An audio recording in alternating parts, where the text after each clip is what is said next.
Ever catch yourself like totally freezing up when you try to speak English? Like you're so scared of messing up, you just clam up. Oh, tell me about it. It's the worst. But what if I told you those mistakes, those little slip-ups, they're actually like the secret sauce to fluency? Okay, now you got my attention. That's what we're diving into today, this guide we're looking at.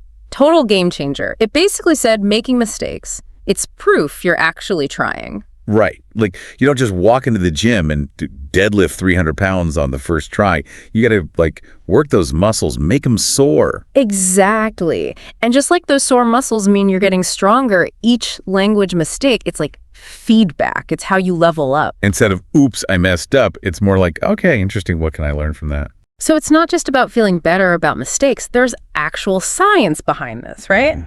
I read about research showing that people who are cool with messing up actually learn faster. Oh, yeah, absolutely. There was this fascinating study, where was it? University of Hong Kong, I think. They had these two groups learning a new language. Okay. I love a good study. What'd they do? One group, they were all about perfection, had to get every single thing right.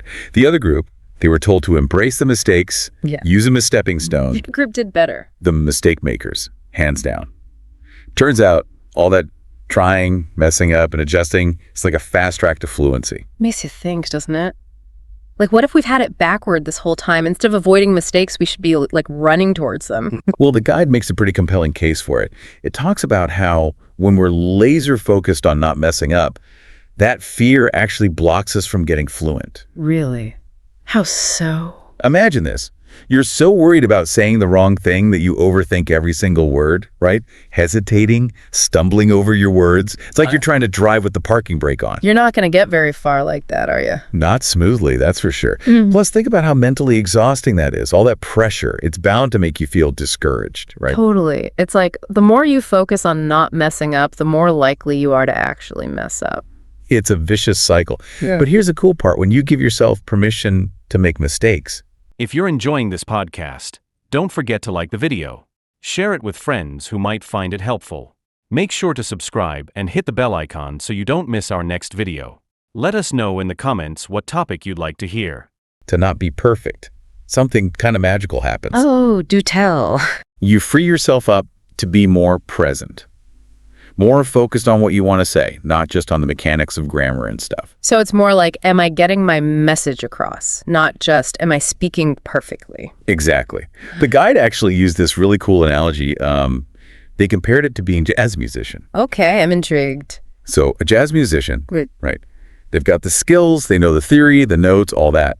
But the really good ones, the ones that blow you away, they're not afraid to improvise, to experiment, to maybe even hit a wrong note now and then. And sometimes those wrong notes, they're what make the song interesting. Precisely. And just like those musicians learn from each other, from each jam session, we can do the same with our language jams. We make a mistake, we learn from it, we move on. Which kind of brings us back to that idea of a mistake journal, right? I'll be honest, when I first read that in the guide, I was like, homework. But now, I'm kind of starting to see it less like punishment and more like, you know, reviewing game footage to up my game. Exactly. You wouldn't expect it to improve at a sport just by randomly running around, would you? True. You'd want to analyze your technique, see where you can tweak things, right? That's what the journal becomes for your language skills. Okay, so walk me through it. Let's say I mess up a tense or use the wrong preposition. I write down every single little thing. You don't want to get bogged down in the details too much. It's more about spotting those patterns, those recurring mistakes. So like if I keep saying I went on vacation instead of I went on vacation, that's one for the journal. Bingo.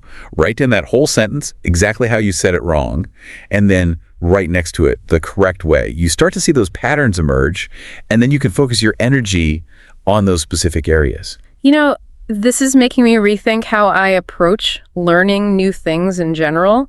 Not just English, but like everything. It's so easy to get like trapped in that perfection loop. Oh, big time. It's a universal struggle for sure. But can you imagine how much faster we could all learn like anything if we just embrace the stumbles a little more? Right. What if instead of seeing mistakes as these big scary things, we saw them as like guideposts, little arrows pointing us in the right direction? Love that. So for someone listening right now who's like, okay, I'm on board. How do I actually do this? What's one thing they can start doing like today to put this into practice? Find your safe space to practice, your no judgment zone, and just let go.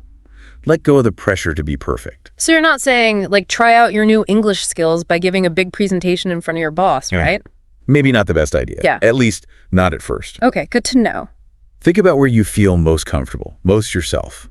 Maybe it's with a close friend who's also learning English, a language exchange partner online, or even just recording yourself speaking, like you're talking to your pet or something. As long as the cat doesn't judge your grammar. Exactly. The key is it feels safe enough to experiment, to make those mistakes, and know it's all good.